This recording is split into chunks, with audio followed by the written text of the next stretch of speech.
Je pense qu'on va pouvoir commencer. Bonjour à toutes et à tous. Merci beaucoup d'être venus pour cette conférence RSA France Travail, la nouvelle offensive du gouvernement contre le travail. Moi, je m'appelle Laura Casalo-Duquesne, je travaille au groupe parlementaire LFI et en charge des affaires sociales. Et nous avons avec nous pour cette conférence Catherine Couturier, qui est députée de la Creuse, LFI bien évidemment, qui est notamment ici car son département fait partie des départements expérimentateurs de la réforme France Travail. Nous avons également avec nous Anne Edou. Anne, tu es maîtresse de conférence au CNAM. Tu es chercheur au LIS, le laboratoire interdisciplinaire pour la sociologie économique, et membre du Centre d'études de l'emploi et du travail. Tes travaux portant sur le chômage, l'emploi, les politiques de l'emploi, les politiques sociales et les inégalités au travail. Et Arnaud, tu es haut fonctionnaire, tu es cofondateur et porte-parole du collectif Nos Services Publics et tu es également magistrat financier. Merci à vous pour votre présence pour pouvoir évoquer la nouvelle offensive contre les privés d'emploi et le salariat qu'organise le gouvernement dès la rentrée.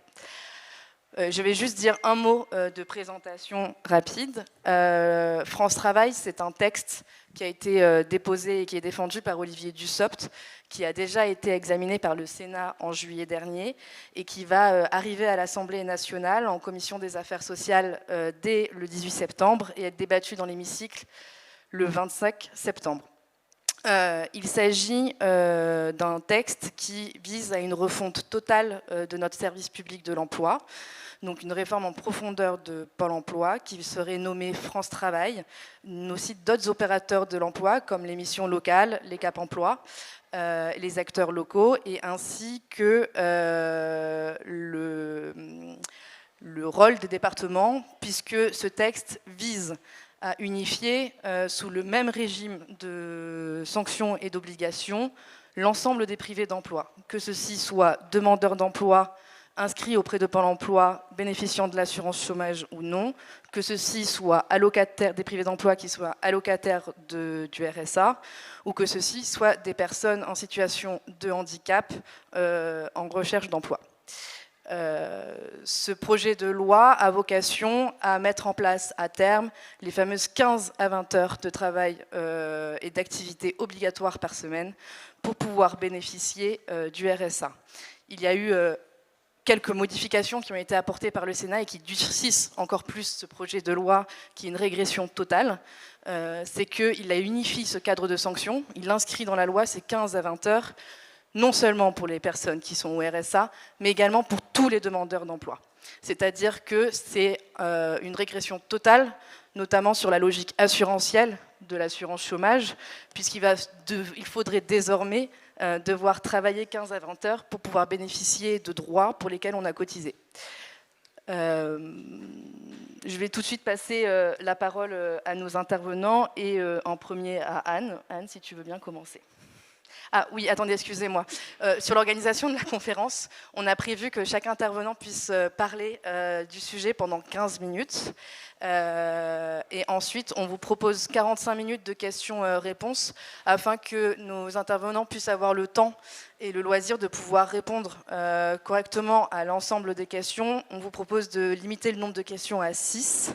Et qu'elles soient distribuées de façon paritaire. Donc j'accepterai en fin de conférence 3 questions posées par un homme, 3 questions posées par une femme, et je vous demanderai de bien vouloir les limiter à 2 minutes afin qu'on puisse y répondre. Anne, je t'en prie. Merci. Est-ce que ça marche ? Il marche ? Bon. Bonjour. Alors, première petite précaution, si vous pensez que je vais tout vous dire sur la loi plein emploi et le futur France Travail, vous allez être déçus parce que je suis comme tout le monde. Ah, vous n'entendez pas ? On va voir si l'autre... Ça va, là, c'est bon ? Bon. Donc, si vous pensez que je vais tout vous dire sur la réforme, vous serez un peu déçus parce que je suis comme tout le monde. Cette réforme est encore assez floue. Et donc, ce qu'on peut avoir, surtout sur la réforme, c'est des des questions, des interrogations, peut-être des inquiétudes. Et donc, je vais plus les formuler que vous expliquer la réforme. Voilà. Donc, ça s'inscrit dans un projet de loi plein emploi, sur lequel, depuis le début, il y a beaucoup de flou. Il y a eu encore des changements dont peut-être tu vas nous parler. Et finalement, une part importante de la réforme porte sur la gouvernance du service public de l'emploi et de l'insertion. Quelle va être la place de Pôle emploi, des autres intermédiaires de l'emploi et de l'insertion? Quelle va être la place des départements? Parce que pour schématiser, bien sûr, ça schématise un peu. Les politiques de l'emploi, elles sont à la main du ministère du Travail et Pôle emploi en est le bras armé, on va dire. Pôle emploi met en œuvre. Et les politiques d'insertion qui concernent plutôt les allocataires de minima sociaux ou des publics en difficulté, elles sont à la main des départements, même si une partie des allocataires du RSA est inscrite à Pôle emploi. Il n'y a pas une étanchéité parfaite entre les deux, mais c'est quand même des politiques différentes qui se décident à des niveaux différents. Et puis, à côté de Pôle emploi, il y a d'autres intermédiaires qui sont quand même largement indépendants de Pôle emploi, mais voilà, on ne sait pas très bien comment ça va se reconfigurer. Et puis l'autre point très important, c'est ce qui va advenir des allocataires du RSA. Parce qu'on sent bien que c'est quand même eux qui sont au centre de la réforme, la question de leurs droits et devoirs, et donc jusqu'à quel point le RSA, qui en principe est un revenu minimum garanti, va rester une garantie de revenu, ou bien va être très conditionné à l'activité de recherche d'emploi ou au fait d'accepter ou pas quelque chose qui serait de l'emploi, une formation, des travaux d'intérêt général, que sais-je. Parce qu'on est dans un contexte depuis longtemps, donc de ce point de vue-là, cette réforme n'est pas une révolution. Depuis longtemps, on est quand même dans un contexte d'activation des chômeurs, c'est-à-dire de renforcement de la pression à trouver un emploi, et puis d'activation aussi des allocataires de minima sociaux, c'est-à-dire d'un renforcement pour ces allocataires de minima sociaux de la pression à chercher un emploi, retrouver un emploi, avec une vision de l'insertion qui ne correspond pas du tout à la réalité, c'est-à-dire l'idée que les allocataires du RSA seraient des gens qui ont plein de freins et qu'il suffirait de lever les freins à l'insertion pour qu'ils trouvent un emploi. Dans la réalité, il y a une partie des allocataires déjà qui sont déjà en emploi. On peut être pauvre tout en travaillant. Et puis, il y a une partie des allocataires qui sont très loin de pouvoir travailler et peut-être même de pouvoir travailler un jour. On peut être allocataire du RSA parce qu'on attend d'avoir l'âge de la retraite et éventuellement le minimum vieillesse, ou bien on attend de passer vers une autre prestation du type allocation d'adulte handicapé. Enfin voilà. Donc, ce n'est pas forcément dans ce minimum social des gens qui vont retravailler un jour ou qui vont retravailler dans un terme assez proche. Donc, voilà. Donc, il y a un flou aussi sur la nature de la réforme. Est-ce que il y a juste un changement où c'est Pôle emploi qui va coordonner un peu plus les différents acteurs de l'emploi et de l'insertion? Est-ce que ça veut dire que c'est une recentralisation très importante avec l'État qui reprend la main sur les politiques d'insertion, ou bien est-ce que même ça prépare une fusion, où Pôle emploi finalement intégrerait, je ne sais pas, les missions locales? C'est une inquiétude quand même depuis plusieurs années des missions locales, Cap emploi, etc. Donc on est voilà, avec cette réforme qui passe un peu inaperçue dans le débat public, il faut reconnaître, vous êtes nombreux à être là, mais c'est quand même pas quelque chose qui est extrêmement débattu. Donc derrière le tumulte des réformes des retraites, des réformes qui font du bruit, on a cette réforme qui est très importante pour beaucoup de monde, mais voilà, qui passe un peu inaperçu, qui semble être un peu un dernier avatar d'un workfare à la française, c'est-à-dire d'une politique de conditionnement des aides à une mise au travail. Donc, j'ai surtout des questions. C'est une loi plein emploi.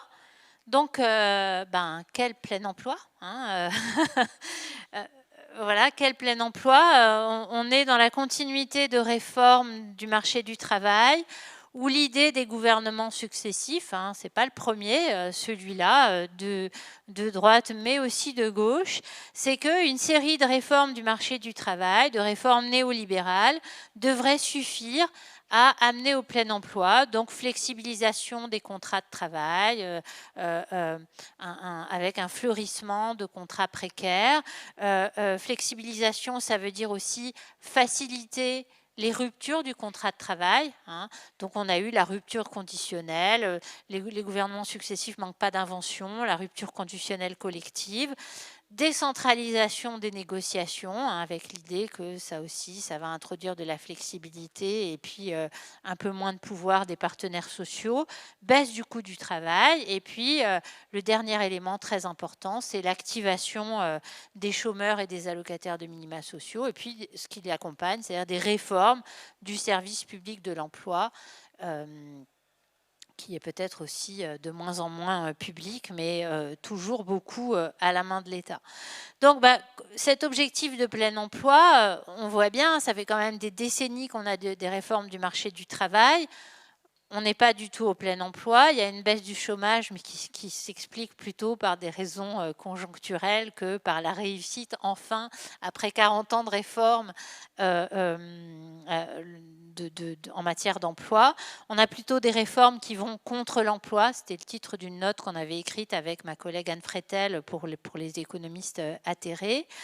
Et voilà, là, on est sur une réforme d'activation, donc où on réforme le service public de l'emploi pour mettre davantage les gens à l'emploi. Mais finalement, c'est toujours la même logique. On ne va pas augmenter les salaires. Hein. Si on a des difficultés de recrutement, l'une des solutions, ça pourrait être d'augmenter les salaires ou d'imposer aux employeurs d'améliorer les conditions de travail. Non, en fait, on va mettre davantage de pression sur les personnes en insertion. Et puis, est-ce qu'on va créer des emplois ?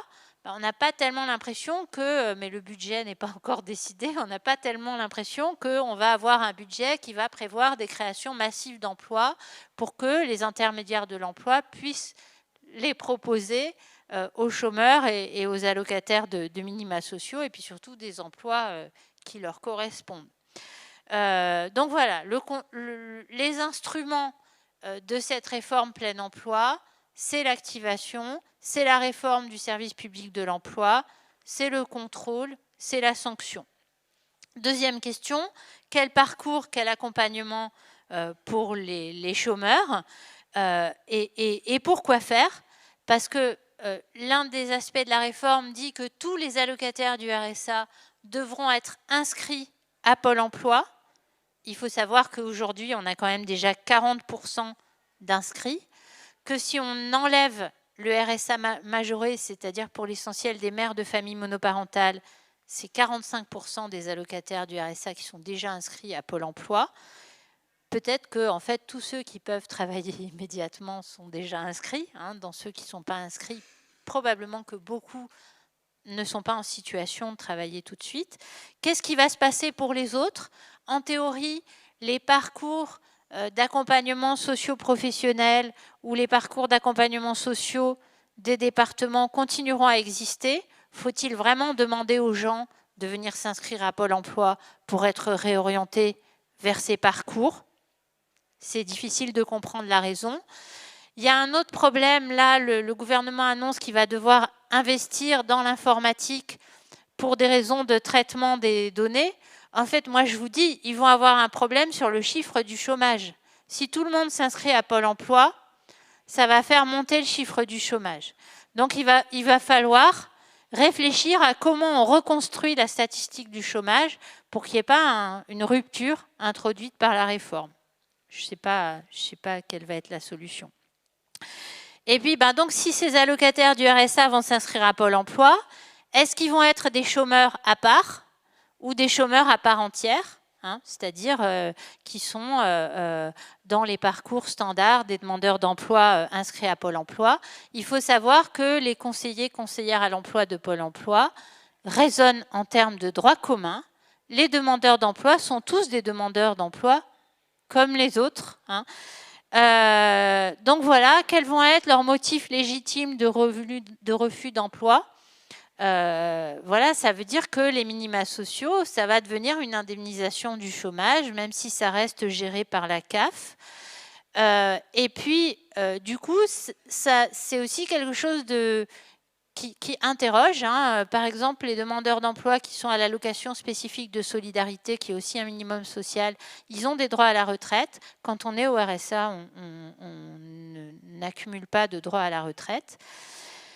Donc voilà, et puis enfin, l'accompagnement vers quoi, hein? Il y a cette histoire de contrat d'activité de 15-20 heures. Ça renvoie encore aux moyens de cet accompagnement, c'est-à-dire de quelles ressources va disposer quel emploi ou vont disposer les départements pour mettre en place ces activités de 15-20 heures. Je pense qu'elles ne vont pas se mettre en place. Voilà. Mais on verra ce qu'il y a dans la loi de finances. Et puis, enfin, comment on concilie les besoins des allocataires aux besoins des entreprises? Il reste 3 minutes, c'est ça? D'accord. Donc, je voulais vous montrer un schéma. Voilà, c'est celui-là. Il était dans un rapport de France Travail. Donc, on voit un petit peu ce qui se dessine, hein. Donc, ça, c'est le réseau France Travail, c'est-à-dire tout ce qui est censé être coordonné par France Travail. France Travail, ça serait Pôle emploi. Et en fait, on voit qu'il y a plusieurs cercles. Donc, au centre, Pôle emploi qui s'appellerait France Travail, mais en fait, ça a été retoqué par le Sénat. Et il me semble que c'est une bonne chose, mais je ne sais pas si ça restera retoqué. Donc, Pôle emploi qui était censé s'appeler France Travail, qui lui-même coordonnait les opérateurs France Travail, donc les missions locales dont on ne sait pas trop si c'est un prélude à une fusion ou pas, et Cap Emploi, donc mission locale, c'est les jeunes, Cap Emploi, c'est les personnes en situation de handicap. Les deux ont un statut associatif. J'ai l'impression qu'il y a beaucoup de demandeurs d'emploi en situation de handicap qui sont déjà perdus chez Pôle emploi, avec des... c'est pas le même métier d'accompagner... Voilà, bon, je ne vais pas faire un dessin. Et puis, tout autour, il y a le réseau France Travail, avec... des opérateurs publics, les OPCO, l'AFPA, etc., des associations comme le secteur de l'insertion par l'activité économique, et puis, je ne sais pas si ma souris marche, et puis l'État, les collectivités territoriales, les partenaires sociaux. Donc la question, c'est, voilà, est-ce que tout ça va tomber sous la main de Pôle emploi, c'est-à-dire sous la main de l'État? Est-ce que les politiques d'insertion vont rester des politiques à la main des départements ou pas? C'est très compliqué de prévoir ce qui va se passer. Tout est possible. Je voudrais juste, pour conclure, parce qu'il ne me reste pas beaucoup de temps, comme j'ai beaucoup travaillé sur le RSA et sur les politiques d'activation, je pense qu'on peut juste en apprendre de la multitude d'évaluations qu'il y a eu sur ces politiques, hein, c'est-à-dire que on nous dit que ça va augmenter le taux de retour à l'emploi et que c'est la solution pour ramener les allocataires du RSA ou les demandeurs d'emploi à l'emploi.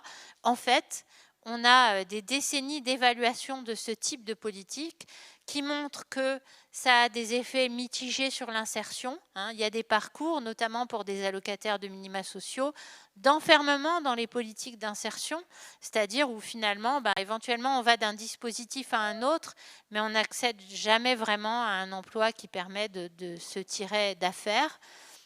Voilà, il y a aussi toutes les mesures de sanctions, etc., dont les travaux ont montré que ça n'accélère pas le retour à l'emploi, parce que finalement, le problème, la manière dont ces politiques sont pensées, c'est sur la base d'une hypothèse de chômage volontaire. Les gens ne travaillent pas parce qu'ils ne voudraient pas travailler. Il suffirait de traverser la route, etc. Ou le cancer de l'assistanat, ou les faux chômeurs, ou etc. Mais en réalité, l'écrasante majorité des demandeurs d'emploi et des allocataires du RSA, c'est soit des gens qui voudraient bien travailler mais qui ne trouvent pas d'emploi, parce que la principale contrainte, c'est l'insuffisance des emplois, ou en tout cas l'insuffisance des emplois dans leur secteur ou dans leur zone géographique ou à leur niveau de qualification. Et puis, des difficultés personnelles aussi d'accès à l'emploi, la maladie, etc.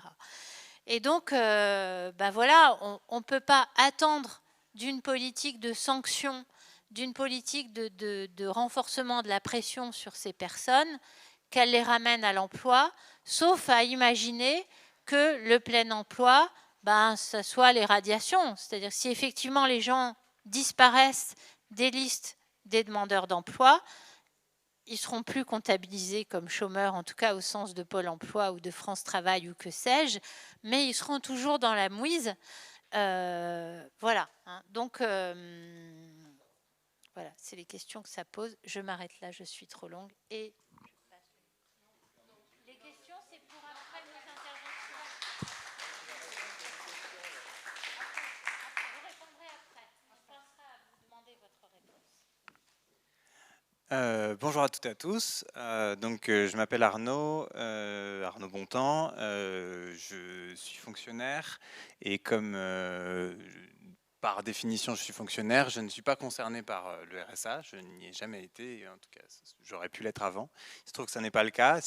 Donc je vais parler de mon point de vue, c'est-à-dire du point de vue de, en partie, la machinerie technique qu'il y a derrière ce projet de réforme de France Travail. Je ne vais pas parler des conditions de vie des personnes concernées. Par contre, s'il y a des personnes concernées dans la salle, je pense que ça peut être tout à fait intéressant d'avoir des échanges sur ce que ça peut vouloir dire de vos points de vue, cette question de la réforme de France Travail et du RSA qui s'avance. Je vais essayer d'aborder 3 points. Le premier, c'est d'essayer de décrire le problème, en tout cas quelques éléments du problème du non-emploi et de l'emploi et du non-emploi d'ailleurs en France. Ensuite, de réaborder un petit peu quelques questions sur la réforme. Et puis enfin, de traiter, et je pense que c'est important, quelques éléments du discours sur la réforme, parce que c'est aujourd'hui beaucoup ça qu'on entend, et c'est à certains égards, on le verra, assez piégeux. Peut-être d'abord pour essayer de caractériser le problème. L'objectif du gouvernement, Anne l'a dit à l'instant, c'est en affichage la question du plein emploi. Qu'est-ce que ça veut dire le plein emploi? Ça veut dire moins de chômage. Il y a plein de manières de définir et de comptabiliser, il y a plusieurs manières de comptabiliser le chômage. Anne l'a dit, c'est potentiellement un enjeu. Aujourd'hui, le chômage au sens du Bureau international du travail diminue. Ça concerne 2 millions de personnes en France, ce qui est néanmoins très conséquent, c'est 7% de la population active. Mais le halo du chômage, c'est-à-dire toutes les personnes qui sont juste autour du chômage mais qui ne seraient pas disponibles immédiatement pour avoir un emploi, notamment, ou qui ne sont pas dans la capacité de chercher un emploi, représente également 2 millions de personnes. Donc c'est-à-dire quand on nous dit que le chômage c'est 7%, on ne considère que le cœur du chômage. Il y en a 2 autres millions qui sont juste en dehors. On pourrait raffiner ces questions de définition si vous voulez, je vous en donne les grandes lignes. Le RSA aujourd'hui c'est 2 millions de personnes. C'est des chiffres qui augmentent beaucoup et c'est important en termes de besoins sociaux de la population de le comprendre en tout cas. C'est des chiffres qui ont augmenté de 50% entre 2009 et 2019. Donc c'est tout à fait massif dans les 10 dernières années. Aujourd'hui c'est une personne sur 20 en clair entre 15 et 69 ans.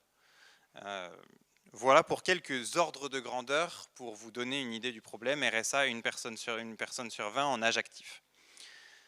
Deuxième manière d'aborder le problème, c'est à quoi tout cela est dû. Anne l'a dit, il y a une partie du problème du non-emploi qui est dit à des capacités ce qu'on appelle des freins, parfois freins périphériques. C'est des personnes qui ne peuvent pas se déplacer, qui ne peuvent pas faire garder leurs enfants, qui ne peuvent pas se loger à proximité de leur travail, etc. Mais ce n'est pas tout, il ne suffit pas. Alors déjà, c'est un tout petit peu plus intéressant de le comprendre en tant que frein périphérique que juste en termes d'appariement, c'est-à-dire c'est pas juste traverser la rue et remplir les emplois vacants. Pour donner un dernier chiffre, les emplois vacants, c'est 350 000 en France. Donc c'est-à-dire que sur les 2 millions de personnes au chômage et les 4 millions de personnes dans le halo du chômage, c'est ridicule. C'est même pas 10% des personnes qui pourraient retrouver un emploi si on remplissait d'un coup, ce qui ne se fait pas aussi facilement, les emplois vacants. Mais donc, ça n'est pas qu'une question d'appariement, c'est au moins autant une question de droits sociaux, de capacité à accéder à un emploi qui correspond à ses compétences, etc. Et puis, par ailleurs, encore faut-il que l'emploi existe, et le gouvernement travaille beaucoup sur la création d'emplois. En tout cas, on pourrait pareil le discuter, etc. Mais dit beaucoup travailler sur la création de l'emploi dans l'économie, dans le secteur privé.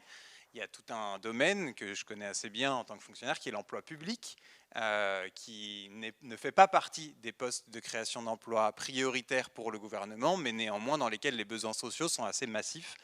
Il suffit de penser à l'hôpital, à l'école, etc. Et je pense que c'est important de les remettre au centre de la question. Troisième manière d'aborder le sujet, donc on a vu quelques ordres de grandeur et à quoi c'est dû, un manque d'emploi, à des freins périphériques, que ce problème du non-emploi, c'est la question de l'accès minimal aux droits sociaux. Le RSA, c'est avant tout seulement 70% des personnes qui ont droit au RSA qui le touchent effectivement. C'est-à-dire 1 sur 3 qui y a droit qui n'y accède pas. C'est ce qu'on appelle le non-recours. C'est aussi 2 tiers des personnes qui touchent effectivement le RSA qui vivent en dessous du seuil de pauvreté. Donc même parmi les personnes qui touchent le RSA, il y en a encore 2 sur 3 qui sont en dessous du seuil de pauvreté. Donc il y a une question de droit élémentaire, de droit à la dignité. Je pense que quand on caractérise le problème, c'est important de rappeler ça tout d'abord. Donc, dernier élément pour se demander ce que c'est que le problème, c'est la question de la dégradation du travail. Il y a aujourd'hui environ 1 million de travailleurs pauvres en France, ce qui est assez massif. Alors des fois on en compte 2 millions, encore une fois il y a plusieurs manières de les calculer. En tout cas c'est un vrai phénomène.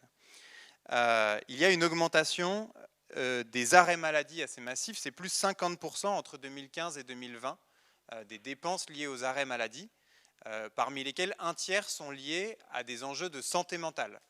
Donc tout ça encore, c'est des questions importantes, je pense, j'y reviendrai, parce que quand on parle du RSA ou du chômage, on a tendance à penser que ça ne concerne que les personnes qui sont en dehors de l'emploi.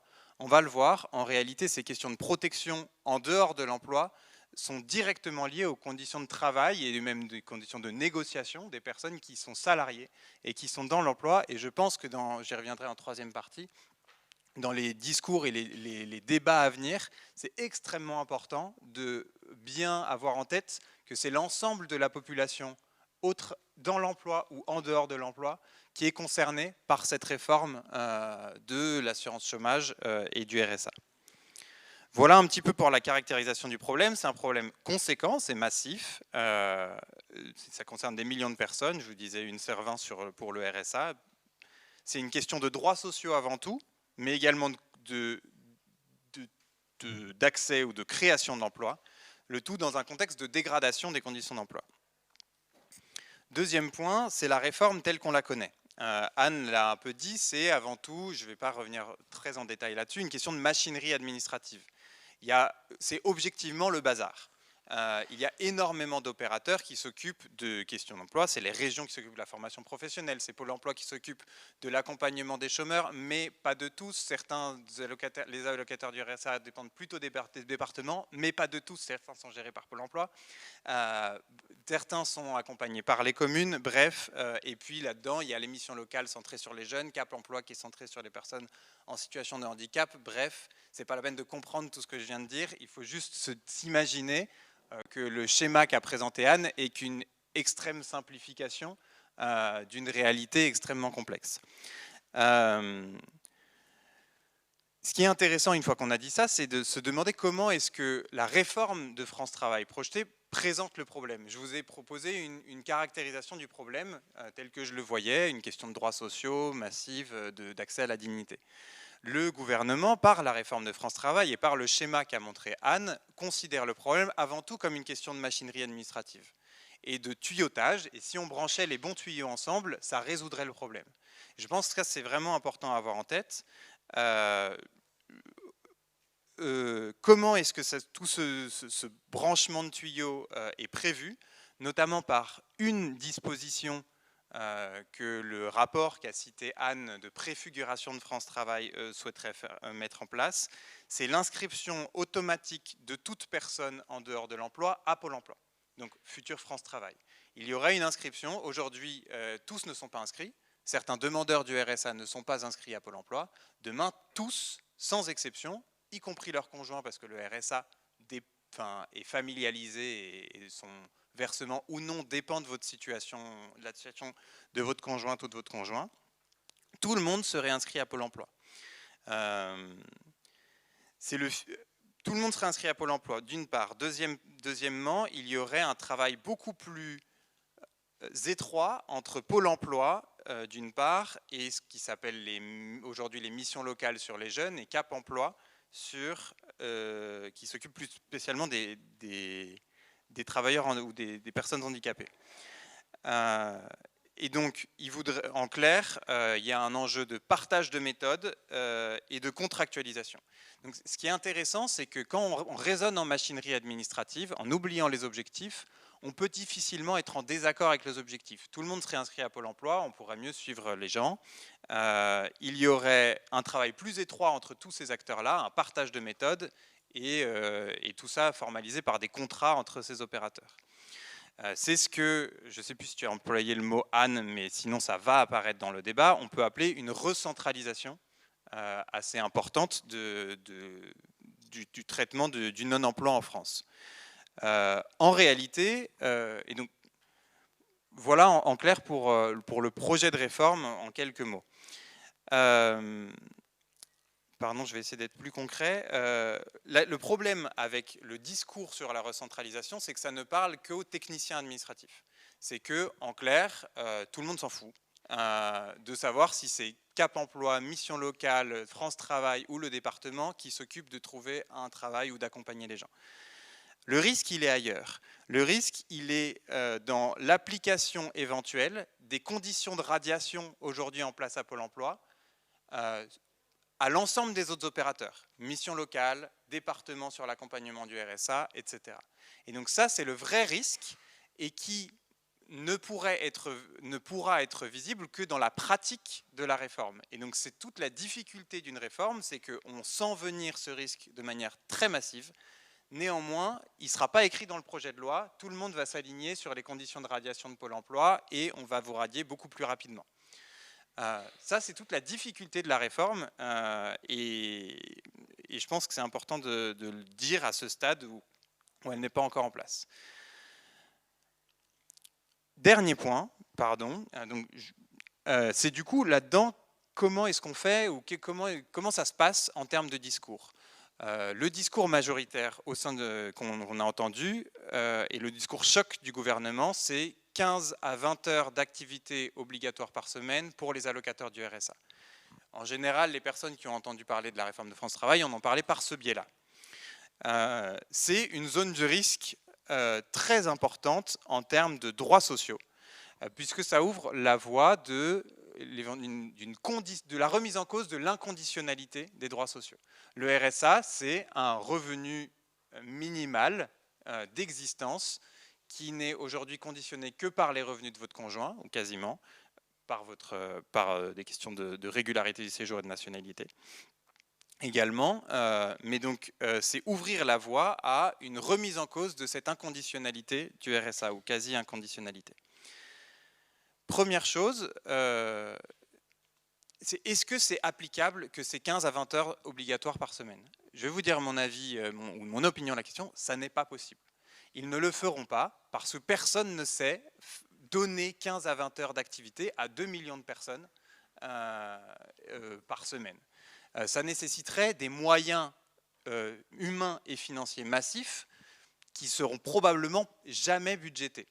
À titre d'exemple, il y a des expérimentations, peut-être que Catherine nous en parlera tout à l'heure, pour 2000 allocataires du RSA par département qui sont dans l'expérimentation, ce qui est donné par le gouvernement au département pour renforcer l'accompagnement, c'est environ 800 000 euros. C'est-à-dire que si on extrapole aux 2 millions, ça ferait 1 milliard d'euros supplémentaires au minimum. En fait, c'est évalué entre 1 et 3 milliards qui seraient nécessaires pour généraliser ce niveau d'accompagnement supplémentaire à l'ensemble des départements. J'attends de voir, mais je suis à peu près prêt à mettre ma main au feu qu'il n'y aura pas 3 milliards de plus sur l'accompagnement des allocataires du RSA dans les prochains budgets. Donc ça, c'est le premier point, en tout cas, dans la zone de risque, c'est néanmoins, donc qu'est-ce que ça peut être concrètement si ce n'est pas 15 à 20 heures obligatoires, et donc si ce n'est pas de l'esclavage à vil prix, pour le dire de manière très brutale, que cette réforme, c'est probablement plus de conditionnalité des droits sociaux, et donc plus des sanctions plus rapides, ou des suspensions du RSA plus rapides. Ça, c'est la zone de risque que je pense la plus importante. Deuxième élément, c'est la question de l'accompagnement, parce qu'il se trouve qu'il y a des vrais enjeux d'accompagnement, ça ne fait pas tout le problème, mais on peut mieux accompagner les allocataires du RSA par des dispositifs sociaux, par de l'accompagnement dans la garde d'enfants, etc. Et, je vous l'ai dit à l'instant, ça coûte de l'argent que probablement on ne verra pas. Troisième élément, et je pense que là en termes politiques, c'est loin d'être anodin, c'est que tout ça se passe dans un contexte de tension sur le travail et la qualité du travail, mais aussi de tension dans la société. Et que si le gouvernement dit, vous le savez aussi bien que moi, 15 à 20 heures de travail obligatoire par semaine ou quelque chose comme ça pour les allocataires du RSA, c'est qu'il souhaiterait par là s'adresser à des gens qui travaillent, qui font des efforts et qui voient que malgré leur travail, ils ont du mal à joindre les deux bouts. Et donc c'est une tentative d'opposer deux morceaux de population qui galèrent. Un morceau de population qui galère au travail et un morceau de population qui galère en dehors du travail. En réalité, je le disais un petit peu tout à l'heure, tout le monde est concerné par cette réforme. Parce que même quand on est salarié, notre capacité à négocier avec notre employeur, à partir de notre travail, le cas échéant, bref, à se syndiquer, à toute autre chose, est directement conditionnée par la protection sociale qu'on aurait ou pas en dehors du travail. Et donc amoindrir les conditions de protection sociale en dehors, c'est amoindrir la capacité de négociation de l'ensemble des salariés à des moments où le travail devient difficile, et pour n'en rester que là, et on pourrait parler probablement de taux de profit tendanciellement diminuant. Ça n'est pas mon domaine, mais peut-être que Anne en parlera mieux que moi. Tout ça me fait peut-être faire juste une parenthèse à ce stade, c'est un écueil auquel certains partis de gauche sont déjà confrontés assez récemment, c'est des fausses oppositions internes, probablement que j'estime à titre personnel assez délétères dans le débat public. En clair, un faux débat entre le droit au repos d'une part et le droit au travail d'autre part. Ça n'est pas ici, je pense, que passe la bonne ligne de clivage dans la société. En tout cas, à venir, et j'en proposerai 3, il me semble qu'il y a 3 messages beaucoup plus intéressants à porter et des débats beaucoup plus forts. Le premier, c'est la question de l'inconditionnalité. Dit de manière très directe, le fait que la dignité, y compris en matière de revenus, est un droit inconditionnel. Ça passe par plusieurs éléments. Ça passe certainement par des questions de montant du RSA. Je vous ai dit que les 2/3 d'entre eux, des allocataires, étaient en dehors qui étaient sous le seuil de pauvreté. Ça passe par les questions de lutte contre le non-recours et ça passe évidemment par une vigilance extrême sur tout ce qui pourrait conditionner ce revenu du RSA. Le premier élément, c'est l'inconditionnalité. Le deuxième, c'est, je l'ai dit, je le répète parce que je pense que c'est important, la question de faire comprendre ou d'essayer d'expliquer à l'ensemble de la population que cette réforme ne concerne pas que les allocataires du RSA et ne concerne pas que les chômeurs. Et c'est probablement une des raisons pour lesquelles les dernières réformes du chômage sont passées très facilement dans la société. C'est que ce sont restés des débats et des débats de niche. En réalité, ils sont beaucoup plus larges, ils concernent directement la qualité du travail de l'ensemble de la population qui, elle, se dégrade. Et c'est probablement important d'arriver à à faire cette jonction-là. Et le dernier élément, dans lequel je pense qu'il faut, ce qui est aussi potentiellement un écueil, c'est la question du droit à l'accompagnement. Je pense qu'à mon sens, l'accompagnement des personnes, des demandeurs d'emploi, est un vrai sujet. Et le but n'est pas de le refuser, bien au contraire, il est de le revendiquer. Pour une raison simple, c'est que ce n'est pas, malgré tous les discours, ce n'est pas l'objectif, et en tout cas les débats budgétaires vont très certainement nous montrer que ce n'est pas l'objectif du gouvernement que de mettre vraiment les moyens d'accompagner chaque personne. Donc, entre l'inconditionnalité du droit à la dignité, l'élargissement à l'ensemble de la population et la revendication d'un vrai droit à l'accompagnement, je pense que là, il y a des lignes de débat beaucoup plus intéressantes sur le travail, réellement intéressantes sur le travail dans les mois à venir.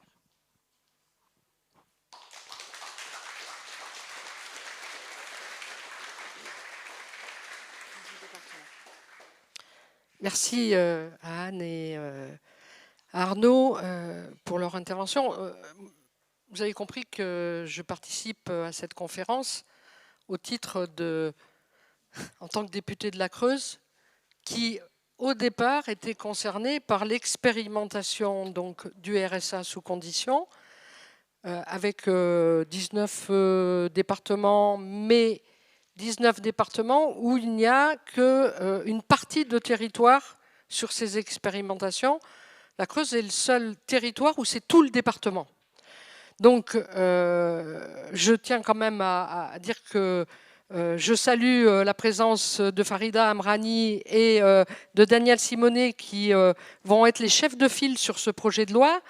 Je ne suis pas chef de file sur ce projet de loi, mais je vais forcément, vous savez, on travaille collectivement dans le groupe et bien évidemment, on apporte des éléments de la réalité du terrain pour pouvoir justement les aider dans leur travail de chef de file et dans le dépôt des amendements que nous allons devoir déposer.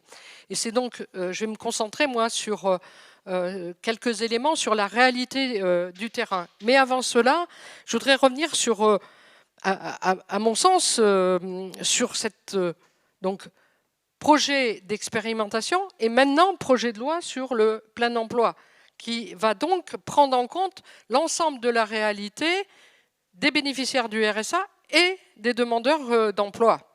Comme l'a dit tout à l'heure Laura, le texte est déjà passé au Sénat et ils sont allés plus loin dans le texte. Alors ça va venir à l'Assemblée, puisque tu l'as bien dit, c'est maintenant inscrit dans le marbre que ça va être une obligation sur notamment la question des 15 heures, 15-20 heures obligatoires, et ça va s'élargir à tous les demandeurs d'emploi. Parce que ça, c'est quand même, ils vont encore plus loin. Et la seule petite modification par rapport au texte initial, c'est effectivement que Pôle emploi restera le nom. OK, mais à mon avis, l'objectif, il reste le même. Et il faut bien voir que l'objectif de Macron, c'est un guichet unique pour reprendre la main sur les missions dans leur globalité du retour à l'emploi. Et là, on avait plusieurs opérateurs hein, que sont bien évidemment l'État en tant que financeur et avec Pôle emploi, les régions qui avaient la particularité sur notamment la formation, les départements RSA, les communes, les CCAS et les missions locales et Cap emploi. C'est-à-dire qu'on a, c'est vrai, une multitude d'opérateurs et je dirais que la réflexion aujourd'hui de ce gouvernement, c'est pas d'améliorer le service public. Enfin, excusez-moi, mais ça se saurait. Voilà. L'objectif de ce gouvernement, c'est de diminuer les dépenses publiques. Et donc, à partir de là, une des façons de diminuer les dépenses publiques, faut bien faire des économies quelque part, et notamment sur la question du chômage ou des bénéficiaires des minima, c'est de diminuer la somme globale à qui ça va. Et on l'a déjà vu, que ce soit la loi El Khomri, que ce soit la réforme sur l'assurance chômage, c'était d'exclure un paquet de bénéficiaires, parce que c'est ça quand même, ou de diminuer les droits pour l'accès au travail. Donc, nous, ce que nous y voyons dans ce projet de loi, c'est de continuer cette machine à exclure. Et donc, il y a effectivement de fortes craintes. Et le deuxième élément, c'est qui va devenir le chef de file de cette question du retour à l'emploi. Parce que, il faut le savoir, il y a un objectif d'une troisième phase de décentralisation. Et donc là, on a déjà entendu quelques présidentes de régions qui s'appellent CD, voilà, qui se positionnent tout de suite déjà comme allez, moi je vais prendre. Donc on voit bien quand même qu'il y a des objectifs de les missions régaliennes de l'État, ils sont en train de les attaquer de tous les côtés. Je le dis comme ça, hein, pour que je ne rentre pas plus dans le détail. Voilà, donc je pense qu'il faut bien qu'on revienne sur quand même ces objectifs de ce gouvernement. Et je vais peut-être placer là une idée, c'est que derrière, il y a bien évidemment le service public, du personnel avec des statuts, avec un certain nombre de garanties. Et moi, je m'interroge hein, si demain, pour l'accompagnement de toutes ces personnes, quelle que soit leur situation, on ne va pas avoir une différenciation et un tri de la situation pour confier à des cabinets privés la capacité à les amener à un retour à l'emploi et laisser au service public ceux qui sont dans la plus grande difficulté pour dire quoi? Pour dire, eh ben, vous voyez, le privé y arrive et vous, le service public, vous n'y arrivez pas. Voilà, moi je mets ça dans le débat. Et puis bien évidemment, et ça a été dit par les deux intervenants, c'est d'aller vers plus de sanctions, parce que c'est ça leur objectif. Hein. Moi je vais donner quelques chiffres. Bon, je suis député de la Creuse, 117 000 habitants, 20 habitants au kilomètre carré, 256 communes, la plus grande c'est Guéret, c'est 12 500 habitants. Voilà, je vous donne un peu. Vous n'avez pas de voiture. Comme il n'y a pas de transport en commun, compliqué. Situation sociale, revenu médian moyen, 16 700 € je crois, de tête. C'est ça la réalité de mon département. Avec, à l'heure actuelle, un taux de chômage autour de 8 000 demandeurs d'emploi. Mais et au niveau du RSA, c'est à peu près 3 000 allocataires. Mais il y en a déjà 1000 qui ont déjà une activité. Et donc, sur ces bénéficiaires du RSA, il y en a 400 à peu près qui sont dans des situations de santé ou sociale, dans l'incapacité totale de pouvoir retourner vers un emploi. Donc, au final, on aurait à peu près 1500 personnes qui seraient en capacité de rentrer dans ce dispositif que nous prévoit aujourd'hui le gouvernement. Bien, ok. Maintenant, ils sont où les emplois? Je le dis, Dussopt devait venir en Creuse. Bah, il n'est pas venu, parce que bon, c'était une période un peu mouvementée. Il y avait quelques émeutes un peu et puis bon, je crois qu'on avait un peu déjà envisagé un petit accueil. Bon, il n'est pas venu. Festif, ouais. Mais c'était quoi? Il venait en Creuse, pourquoi? Parce que la présidente LR du département a été une des premières à se porter volontaire sur le dispositif du RSA sous condition. Depuis cette décision, avant même que le projet de loi soit public, je me suis engagé dans aller d'abord, les premiers qui m'ont interpellé, c'est les personnels de la mission locale. Et j'ai rencontré donc la mission locale, d'abord sa directrice et le président du conseil d'administration, parce que là aussi, c'est que les missions locales, c'est une gouvernance particulière. Elle est plurielle, elle est démocratique. Et ça aussi, ils ont un objectif, c'est de casser cette notion de démocratie par rapport à la question de l'éloignement des jeunes vers le retour à l'emploi. Et j'ai réussi à obtenir avec la directrice et le président, j'ai réuni tous les personnels, j'ai rencontré tous les personnels de la mission locale. Et je peux vous dire qu'on a eu un échange magnifique. Et la deuxième réunion, je n'ai pas pu y assister parce que l'Assemblée m'avait occupé pleinement. Mais voilà. Qu'est-ce qu'ils nous disent, les personnels de la mission locale? Ils nous disent, dans un département comme la Creuse, c'est que bien souvent, ils ont des situations sociales qui sont tellement compliquées qu'un jeune, avant qu'il franchisse la porte de Pôle emploi, des moments, c'est 1 an, 2 ans d'accompagnement pour les amener à l'inscription.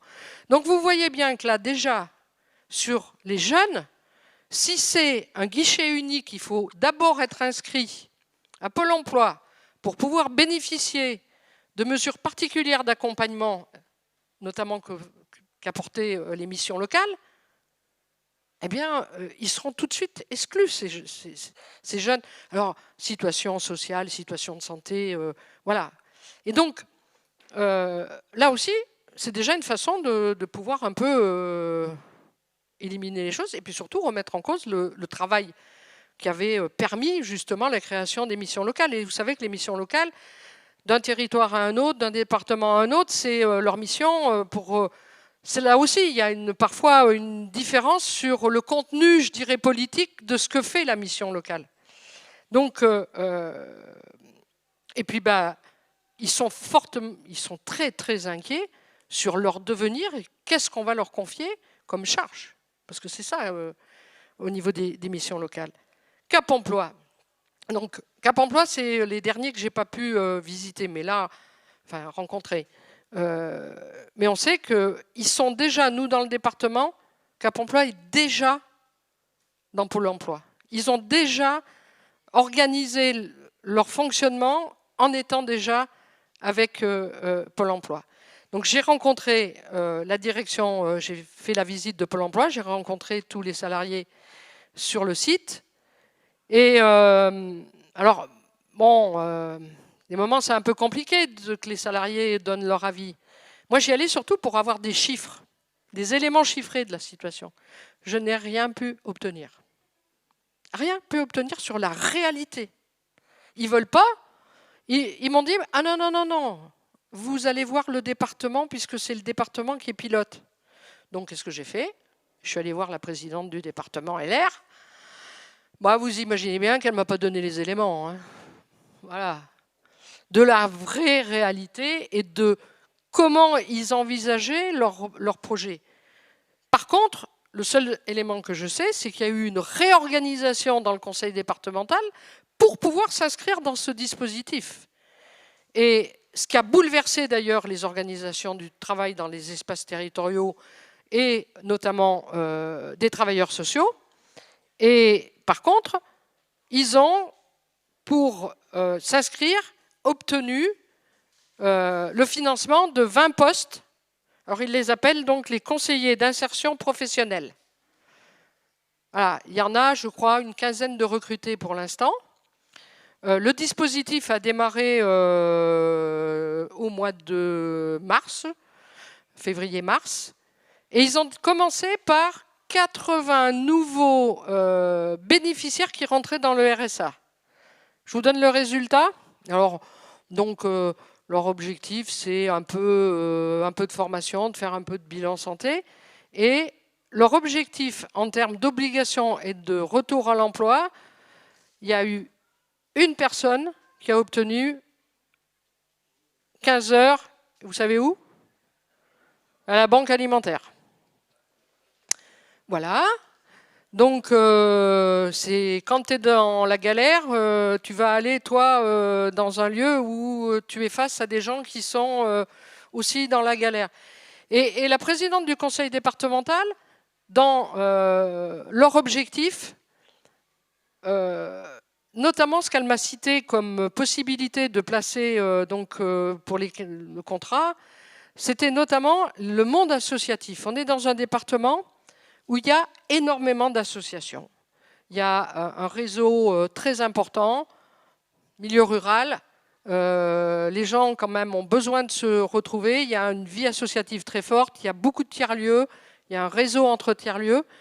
Et toutes ces associations ont vu depuis des années leurs subventions et leurs moyens diminuer. Notamment les aides du département, les aides de la région ont été coupées. Les emplois ont été supprimés depuis déjà 2 ans, 3 ans. Et donc, eh bien, voilà la façon dont le département envisage d'aider les associations en plaçant des bénéficiaires du RSA ou des situations des demandeurs d'emploi. Donc, on voit bien que moi, je suis complètement d'accord sur ce que tu as dit. Même si sur le département, j'entends les chefs d'entreprise me dire on ne trouve pas à employer. Beaucoup me disent aussi on ne trouve pas à employer parce que les gens n'ont pas la capacité de venir, de se déplacer. Et la question du transport en milieu rural est vraiment un gros problème du retour à l'emploi. Et moi, c'est ce que j'ai dit à la présidente du département.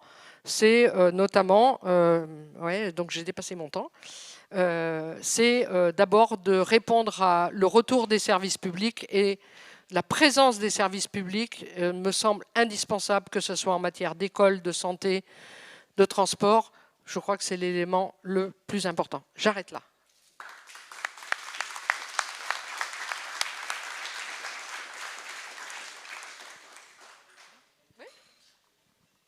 Bon, très bien, on va passer à une série de questions. Donc, du coup, je vous rappelle, on va prendre 6 questions pour que nos invités intervenants aient le temps d'y répondre correctement.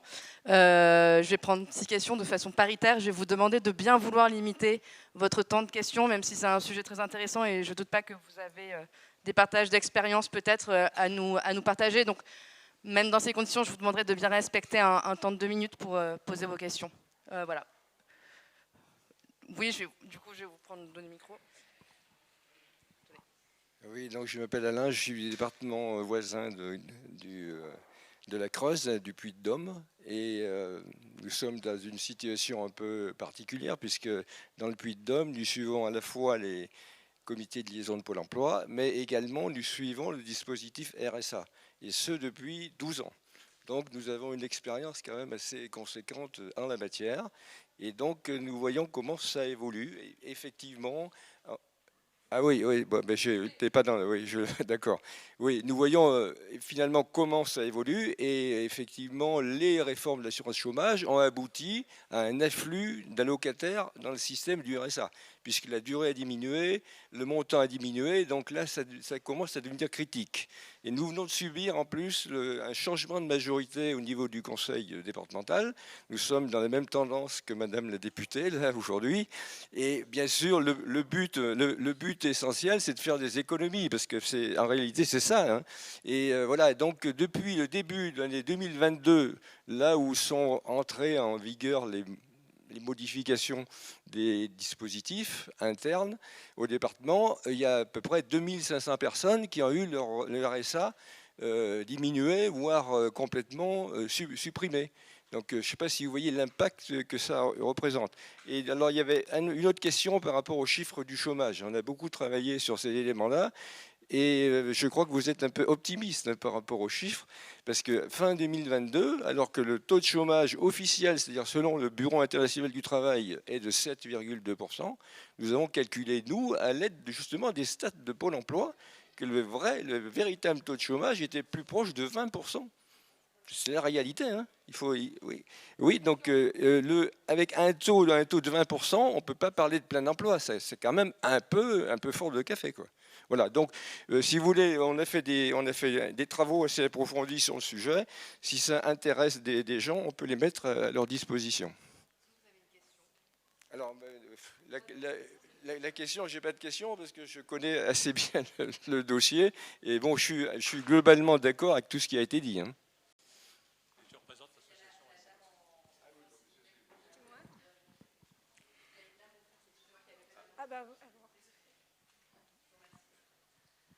Bonjour, ma question s'adresse à Arnaud. J'aimerais que tu approfondisses un petit peu ce que tu disais tout à l'heure sur le fait de rendre cette question du chômage une question qui parle à tout le monde. Ouais. Une question. Est-ce que tu m'as entendu? Ouais, c'est bon. En faire une question qui touche tout le monde, parce que j'ai l'impression que c'est une question qui aujourd'hui ne mobilise pas grand monde, que ce soit les travailleurs des missions locales, Pôle emploi, que ce soit les militants, je parle de la France Insoumise, je parle de ce que je connais, ou même les jeunes, ou même les bénéficiaires d'allocations, etc. Je pense qu'il y a un problème dans notre communication, dans notre manière de mener la bataille. Est-ce que tu disais, m'a donné quelques billes pour poursuivre la bataille à la rentrée. Donc je pense que c'est de ça dont on a besoin. Alors si tu pouvais nous donner quelques pistes, ce serait sympa. Merci.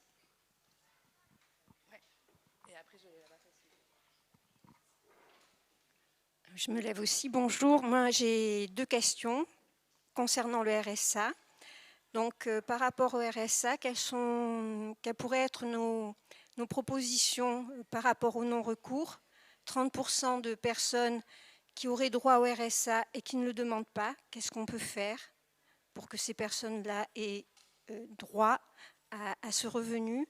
Et la deuxième question, également sur le RSA, c'est est-ce qu'on ne peut pas raisonner sur le RSA comme on a raisonné sur l'AAH, en se disant qu'on calcule le RSA pour la personne et pas en tenant compte des revenus du couple. Voilà. Et je suis de la Corrèze. Bah, 1, 2 et 3. Voilà. Ouais, moi je vais aller dans ce sens. D'accord. Bonjour. Moi, ma question, elle va aller un peu dans le même sens que celle de la camarade là-bas, c'est sur comment construire le rapport de force, en fait, puisque c'est ce France Travail et puis ces modifications sur RSA, on ne veut pas que ça passe. On sait que les députés insoumis, nos députés, ils font un super travail à l'Assemblée, ils vont essayer de faire un peu comme avec le projet de réforme retraite, de faire traîner le truc le temps qu'on puisse construire la mobilisation. Et je pense que la réponse pour construire le rapport de force se situe un peu effectivement dans la question des revendications qu'on pose, d'élargir les revendications et de les lier, donc la revendication de l'embauche massive dans les services publics, la revendication de la baisse du temps de travail, la revendication de l'augmentation des salaires, puisqu'augmenter les salaires, c'est augmenter les cotisations, c'est pouvoir financer ces services publics et embaucher, voilà. Et que ce qui relève des associations, la camarade elle évoquait les associations, ces associations, dans beaucoup d'endroits, elles remplissent des missions qui sont des besoins qui pourraient être remplis par des services publics, donc créons ces services publics. Voilà.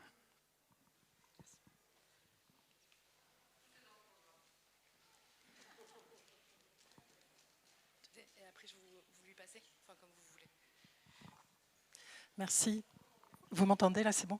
Oui, ma question c'est plus sur le fait que l'accompagnement des personnes qui ne sont pas dans l'emploi, quelle qu'elle soit, c'est aussi un pan de marché, enfin un business. Et du coup, je soupçonne fortement le fait que la réforme a surtout pour objectif de ramener ce business dans la besace d'opérateurs qui sont des businessmen. Et je fais référence notamment à un article fascinant de Blast, écrit par Thierry Gadot, qui montrait que c'était le groupe Alpha de Ferracci père qui en fait avait des actions conjointes avec le fils Ferracci qui mène le projet en fait à l'Assemblée, ce qui est quand même fort de café. Mais donc moi je pense qu'il y a une grosse part juste d'acteurs business là-dessous. Et l'article de Gadot était limpide. Voilà.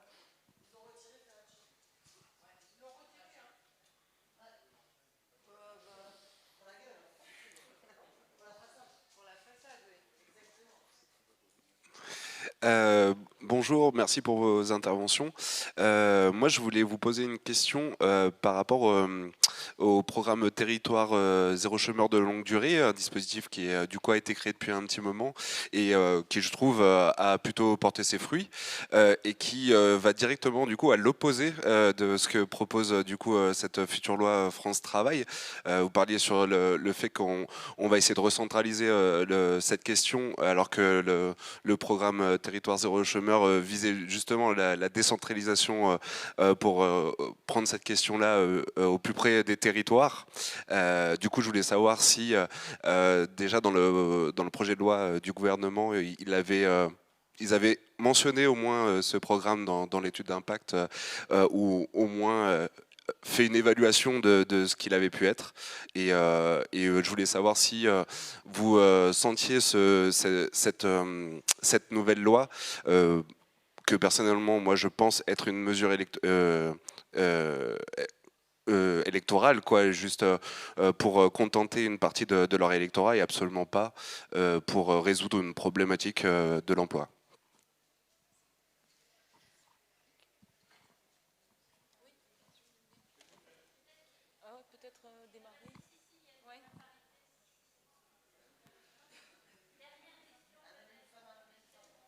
Dernière question, ça vous va? Oui. Donc, bonjour à toutes et tous, je suis Sylvie Ferrer, donc députée des Hautes-Pyrénées. Donc, je suis arrivée un petit peu en retard, alors je ne sais pas si le sujet a été abordé, mais donc ce dispositif a existé en fait en Allemagne, je ne sais pas si vous avez eu l'occasion d'en parler, mis en place par la social-démocratie en 2005, donc sous Schröder. Donc c'était les socialistes là-bas et les Verts, en fait, la coalition, qui ont mis en place ce dispositif, le job à 1 euro, je ne sais pas si vous de l'heure, hein, je ne sais pas si vous vous souvenez. Donc il y a des gens qui allaient travailler, donc des personnes en fait bénéficiaires des minima sociaux, qui allaient travailler pour 1 euro de l'heure en Allemagne. On sait que c'est le pays le plus inégalitaire d'Europe, hein, il n'y a pas de SMIC.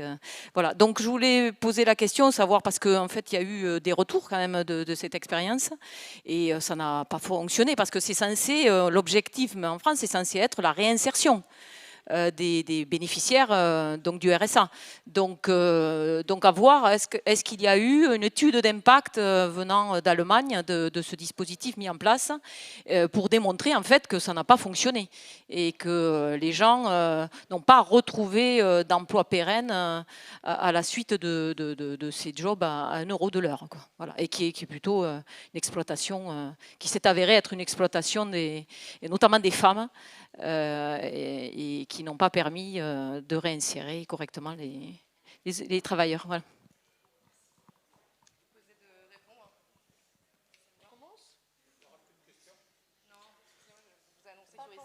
Pour le moment, on fait un premier coup. Bon, je ne vais pas répondre à toutes les questions, hein, mais je vais déjà, premièrement, le projet de loi, il va passer avant le budget.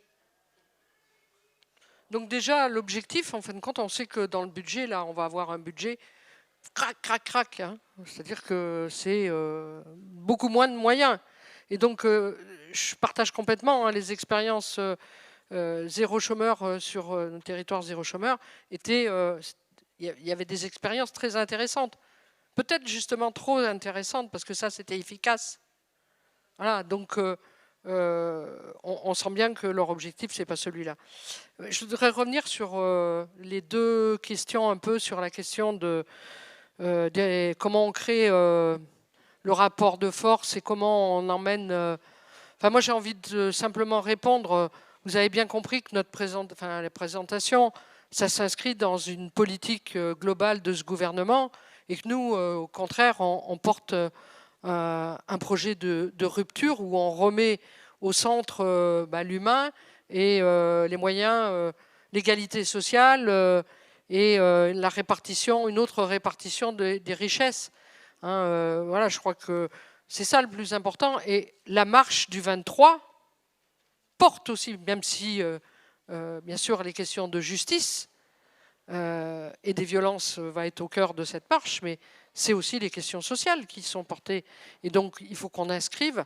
Parce que, je l'ai dit tout à l'heure, les dates, c'est ça, Laura, tu les as précisées. Ça commence en commission le 18 septembre et ça vient le 25 dans l'hémicycle. Donc, on va être en plein, ça sera bien évidemment en pleine marche du 23. Et donc, ça va être... On sort de la bataille des retraites. Enfin, c'est dans la continuité. La bataille des retraites, elle n'est pas finie. Et vous le savez, on s'est engagé que, bien sûr, dans notre niche parlementaire, ça va revenir. Et on va continuer justement, je pense qu'il faut qu'on arrive à faire une globalité de tous les coûts portés. C'est ça. Et oui, qu'est-ce qui nous manque aujourd'hui, en fin de compte? Il nous manque encore plus de militants pour pouvoir débattre avec les citoyens et faire connaître justement la prise de conscience de la politique aujourd'hui menée par ce gouvernement et de la nécessité d'être encore plus nombreux, d'organiser des débats partout et puis de porter le programme de la NUPES. Parce que c'est aussi ça, on a un programme avec des propositions et il faut qu'on les porte partout. Je laisse...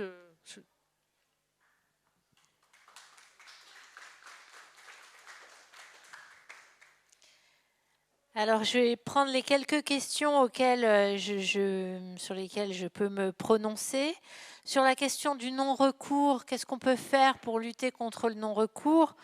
Je dirais que là, on est quand même dans une ambiance qui produit du non-recours. C'est-à-dire que chaque fois qu'on a des discours qui stigmatisent les chômeurs, qui durcissent les conditions d'accès à l'assurance chômage et aux minima sociaux, et qui renforce la pression pour aller vers l'emploi, on produit le non-recours. Parce que le non-recours, c'est quoi? Il y a à la fois des gens qui ne veulent pas dépendre de l'aide sociale. Il y a des gens pour qui c'est trop compliqué de faire une demande de RSA ou etc. Parce que, je rappelle, il y a quand même pas mal d'allocataires du RSA qui travaillent. 49% des demandeurs d'emploi travaillent. 20% des allocataires du RSA ont la prime d'activité. Ça veut dire que cette prime d'activité, on la touche quand on travaille. Et parfois, les allocataires du RSA... Ils travaillent, mais pour demander le RSA et la prime d'activité, il faut produire des justificatifs. Quand on est femme de ménage, qu'on a 1 heure de ménage par-ci, 1 heure par-là, etc., ça devient très compliqué de faire sa demande. Donc, il y a un non-recours par complexité. Voilà, il y a plein de raisons du non-recours. Et il faut savoir aussi que parmi les non-recourants, il y a aussi beaucoup de gens qui ne sont pas éligibles à un montant élevé.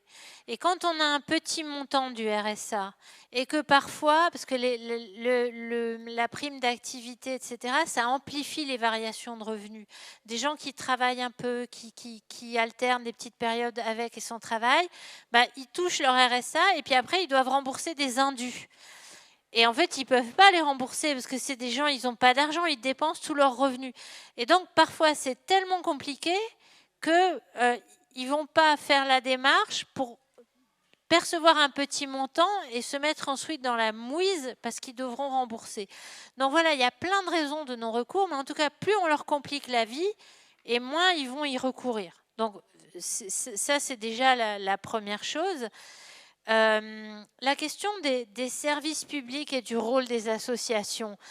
Je pense que moi, pour le service public, les associations, elles ont quand même leur place, quoi. C'est-à-dire qu'il y a une histoire du milieu associatif, il y a de la construction de compétences dans les associations. Les missions locales, c'est associatif. Cap Emploi, c'est associatif. C'est des métiers particuliers. Il y a des travailleurs sociaux aussi dans les associations, bien sûr. Et il n'y a pas que des fonctionnaires. Pôle emploi, ce n'est pas des fonctionnaires. Il y a beaucoup de contrats de droit privé. Donc, il faut être conscient de ça. On part de ça. Par contre, là où il y a un vrai problème, c'est le privé à but lucratif. Parce que là, bien sûr, il y a dans les associatifs, il y a aussi beaucoup de bénévoles. Donc, enfin, voilà, c'est bon. Il y a de l'efficacité dans les associations. Par contre... je dois dire qu'il y a des évaluations de comparaison du public et du privé qui ont été faites au moment où l'UNEDIC a essayé de mettre la NPE en concurrence avec des opérateurs privés. Et les évaluations ont conclu que la NPE, donc ancêtre de Pôle emploi, faisait mieux que le privé. Par contre, le fils Ferracci, qui est économiste, continuait à publier des choses dans les revues mainstream d'économie en se référant à des travaux australiens, ici personne ne connaît l'Australie, qui soi-disant montraient que le privé était plus efficace que le public. Il aurait été bien avisé d'aller regarder les résultats des travaux français qu'il ne pouvait pas ignorer et d'en tenir compte, puisque les travaux français montraient l'inverse et qu'on est en train de raisonner sur le système français. Donc je ne savais pas, enfin j'avais pas connecté sur le fait que par ailleurs il avait des intérêts familiaux dans ce business-là, mais voilà, effectivement c'est un petit peu embêtant. Sur TZ-CLD, ce que nous dit TZ-CLD, déjà, la première chose, territoire zéro chômeur de longue durée, qui est un peu à l'inverse de la tendance à l'activation, puisque territoire zéro chômeur, le principe, c'est d'une part que tout le monde est employable et que d'autre part, on va proposer un emploi à des gens qui sont volontaires pour entrer dans la démarche et qui vont définir eux-mêmes, ce qui est quand même une difficulté pour certains, mais qui vont définir eux-mêmes leur projet. Donc c'est vraiment l'inverse de l'activation, des sanctions, etc. Ça montre bien que les expérimentations sont un champ extrêmement compliqué, puisqu'on a des situations très contradictoires. On a même des métropoles comme Lyon qui ont un mélange de TZ-CLD et de RSA conditionné, et puis d'un RSA inconditionnel pour les jeunes. Donc on a un paysage pas du tout cohérent, et ça montre surtout que des expérimentations comme TZ-CLD, le gouvernement n'a jamais eu l'intention de le généraliser. C'est une expérimentation, voilà.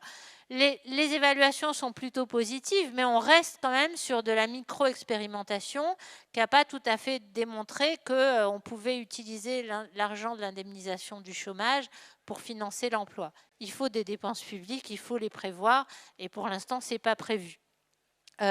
Sur l'Allemagne, alors d'abord je voudrais dire, contrairement à ce que vous avez dit, l'Allemagne a un salaire minimum qui est plus élevé qu'en France aujourd'hui, pas à l'époque de Schröder évidemment, mais les Allemands sont un peu revenus quand même de l'époque de Schröder.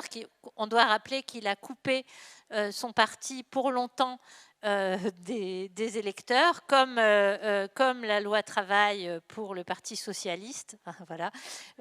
François Hollande aurait été bien inspiré de ne pas saluer les réformes Schröder et de ne pas s'en inspirer quand il est arrivé au pouvoir, mais ça s'est passé autrement. Sur les réformes Hartz et Schröder, que dire ? Tout le monde a vanté le modèle allemand parce que pendant la crise de 2008, l'Allemagne s'en est bien sortie. L'Allemagne a créé des emplois et c'est l'un des seuls pays d'Europe qui est sorti tirer son épingle du jeu. Mais pour des raisons qui n'avaient rien à voir avec les réformes de l'emploi. Si l'Allemagne s'en est bien sortie, c'est parce qu'ils produisaient des biens, machines-outils, des biens d'équipement et voitures de luxe qui correspondaient à la demande de pays émergents comme la Chine, etc. Et cette demande, elle avait légèrement faibli en 2008, mais elle est repartie tout de suite. Par ailleurs, l'Allemagne avait utilisé le chômage partiel de manière intensive, et là, toute l'Europe l'a imité pendant la crise sanitaire. Et donc, rien à voir avec les jobs à 1 euro ou les mini-jobs ou que sais-je encore, toute la précarité. Et donc, ce qu'ont fait les sanctions contre les chômeurs des lois Hartz et de la loi Hartz 5, c'est un appauvrissement des chômeurs. Là, on a vu sur les courbes, les chômeurs se sont massivement appauvris en Allemagne. Par contre, les réformes du marché du travail, elles ont, je suis désolée de le dire, elles ont un effet marginal sur l'emploi. C'est-à-dire qu'il y a des pays qui ont mené des réformes de leur marché du travail qui se sont effondrés pendant la crise de 2008, qui étaient considérés comme les bons élèves de l'OCDE. Il y a l'Allemagne qui avait mené des réformes qui s'en est sortie en 2008. Mais l'Allemagne, elle va beaucoup moins maintenant. Pourquoi ? Parce que les pays émergents comme la Chine, ils émergent plus. Ils émergent plus, enfin je ne sais pas comment dire. Voilà. Donc l'Allemagne est en difficulté aujourd'hui plus que la France. Voilà, mais... Donc, il ne faut pas trop faire porter sur ces réformes. En tout cas, les réformes d'activation, ce n'est pas ça qui redresse l'emploi, ni en Allemagne, ni ailleurs. Ça appauvrit les chômeurs, ça appauvrit les allocataires du RSA. Et ce qu'on peut dire, si on veut protester contre cette réforme, c'est que dans les allocataires du RSA, il y a aussi des familles, il y a aussi des enfants, beaucoup de mères de famille monoparentales. Comment peut-on imaginer dans un pays riche que on prive des familles de revenus? Et puis je dirais, c'est pas parce qu'on n'a pas de famille qu'on n'a pas le droit aussi à la survie. Est-ce qu'on a vraiment envie d'avoir encore plus de gens dans la rue dans ce pays? Voilà, je pense que c'est le premier argument. c'est un autre débat, le revenu universel inconditionnel, mais en tout cas, la garantie de revenu inconditionnel, oui. Et quelqu'un a parlé de personnalisation, bien sûr. Hein, c'est-à-dire que quand quelqu'un, comment dire, quand il y a un durcissement de l'assurance chômage, eh ben, il y a des chômeurs de longue durée qui perdent leurs droits, notamment des chômeuses. Et si elles ont le malheur d'être en couple avec un conjoint qui gagne mieux qu'elles, ben en fait, elles n'ont plus le droit à rien. Hein. Et par ailleurs, parmi les allocataires du RSA, l'autre problème de l'activation, c'est qu'on accompagne des gens qui sont en couple. Et quand monsieur retrouve un emploi, parce que c'est plus souvent comme ça que ça se passe, et que cet emploi fait sortir le couple du RSA, ben madame, elle sort de l'accompagnement socio-professionnel dont elle bénéficiait dans le département, par des travailleurs sociaux, par des CIP, et soit elle va s'inscrire à Pôle emploi, ce qu'elle ne fera peut-être pas, soit elle perd son éligibilité. Donc il y a vraiment des problèmes avec l'activation des minima sociaux, de la familialisation. J'ai été trop longue. Merci beaucoup. Bon, je ne vais pas revenir sur les points sur lesquels sont revenus mes deux collègues co-intervenantes. Il y a une question qui a été posée, qui est la question de... le mot prononcé, je crois que c'était rapport de force. Alors, on ne va pas se mentir, je ne sais pas. Je n'ai pas de solution. Mais je pense qu'il y a trois pistes qui sont importantes. Tout à l'heure, j'insistais sur, je pense, l'importance de tenir ensemble certains messages. Et je réinsiste là-dessus. Je pense qu'à la fois l'inconditionnalité, les progrès possibles, à la fois dans l'accompagnement, dans le montant du RSA, dans la lutte contre le non-recours, Anne y est revenue, et puis la question de l'élargissement, je vais y revenir, de la question à l'ensemble des salariés est important. Mais donc, premier point, je pense, c'est être très conscient qu'il y a un enjeu majeur qui se joue sur le droit au revenu et qu'il ne faudrait pas que l'on essayerait de nous faire dire ou nous faire penser que seul l'emploi devrait donner droit à un revenu. Je pense que quand Anne parlait de garantie inconditionnelle de revenu, c'est une proposition qui va radicalement à l'inverse de cette conditionnalité à l'emploi. Et je pense que c'est important. Une deuxième proposition très macro qui est importante et que je pense qu'il faut questionner, c'est l'idée que le plein emploi serait la mesure principale du progrès. Je pense qu'il y a... ça oublie les questions de qualité de l'emploi, ça oublie les questions de sens de l'emploi, y compris les questions de soutenabilité écologique des emplois créés, sur lesquels ce serait dangereux de faire l'impasse. Donc, le premier point, c'est qu'il y a beaucoup de questions très philosophiques qui sont posées là-dessus et que je pense qu'il est important de rappeler tout le sens que ça a, ce débat, sur la société qu'on construit, sur la société qu'on construit dans son rapport au travail, dans son rapport à la qualité du travail, dans son rapport à la dignité des personnes. La deuxième question, c'est la question je vais revenir un peu parce que je pense que c'est vraiment déterminant, de l'extension du débat à des personnes qui ne sont ni au RSA ni au chômage. Il y avait eu, je la relisais à l'instant là, une tribune qui avait été écrite par Justin Bénard, Claire Vivet, dans Le Monde il y a un an, au moment de la dernière réforme de l'assurance chômage, par Justin Bénard, Claire Vivet et Clément Carbonnier, qui expliquait que l'enjeu, la conséquence principale de cette diminution du montant et de la durée de l'assurance chômage, pour le faire bref, risquait d'être une pression à la baisse sur les salaires et sur l'ensemble des salaires dans l'économie.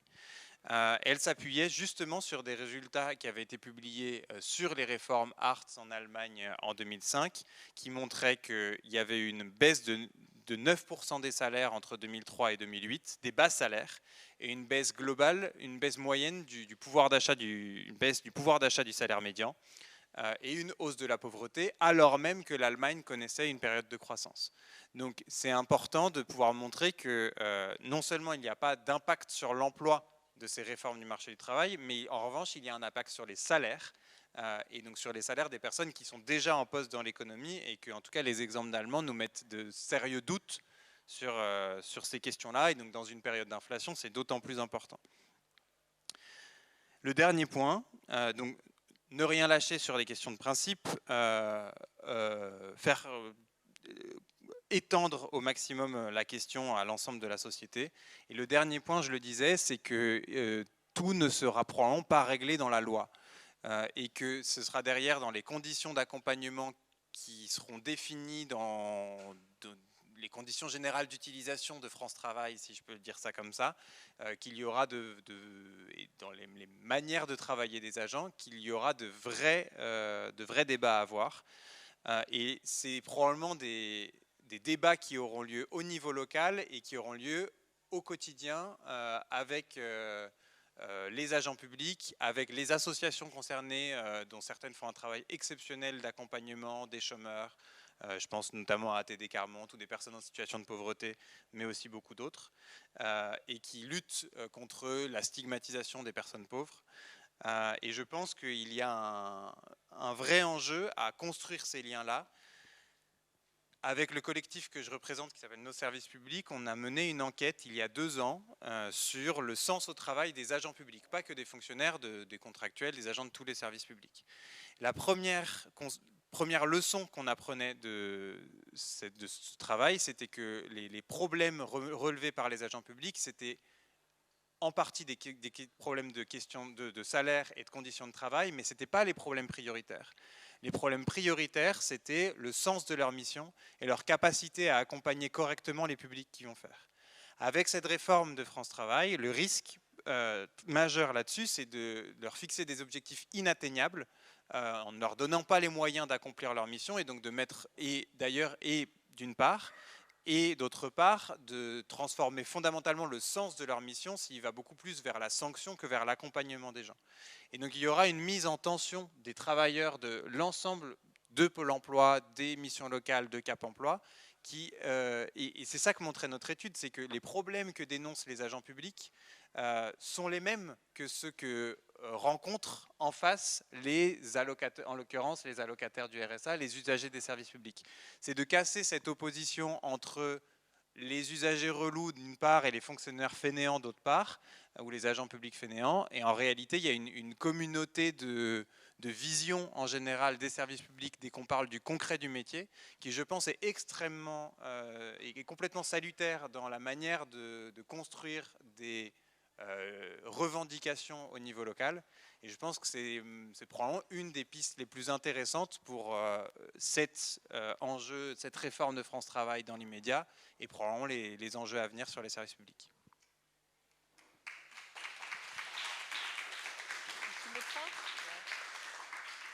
Un petit mot de fin, parce que bon, on arrive à l'heure où nous allons devoir libérer cette salle. Je pense que dans la bataille que nous devons mener, il faut qu'on revienne sur l'ensemble de nos propositions que nous portons. Et je vais en citer quelques-unes. La garantie d'autonomie, la garantie d'emploi, avec la sécurité sociale professionnelle. Hein. C'est quoi? C'est les périodes de formation, les périodes de non-emploi pris tout au cours de sa vie de salarié. La réduction du temps de travail. Eh oui, mais oui, on n'en a pas parlé. Je donne juste un petit chiffre. On en a parlé. Oui. La table ronde précédente. Voilà. Mais je donne un petit chiffre. Hein. La durée hebdomadaire moyenne, aujourd'hui, est de 38,9 heures. Donc on voit bien qu'on a la possibilité, et si on va vers l'objectif des 32 heures, eh bien, on va pouvoir permettre justement d'aller vers le plein emploi. L'égalité des salaires hommes-femmes, parce que je crois que c'est quand même une question. Je n'ai pas parlé en milieu rural, la difficulté des femmes à trouver un emploi. Et aujourd'hui, le type d'emploi dans des territoires ruraux, aide à domicile, qui sont avec des salaires de misère, qui dépensent des moments 2 fois plus d'essence que leur salaire leur rapporte. C'est un vrai sujet. Le relèvement, donc ça pose toute la question du blocage des prix et bien évidemment la question du relèvement du SMIC et des minima sociaux. Parce que si on ne met pas tout ça bout à bout, eh bien, on aura du mal à combattre ce projet. Et je pense que le meilleur moyen de combattre ce projet, eh bien, c'est de porter nos propositions pour pouvoir faire de la marche du 23 un grand moment de lutte et nous aider, nous les députés qui allons pouvoir après batailler dans l'hémicycle. Et vous le savez, on va mener le combat. Merci.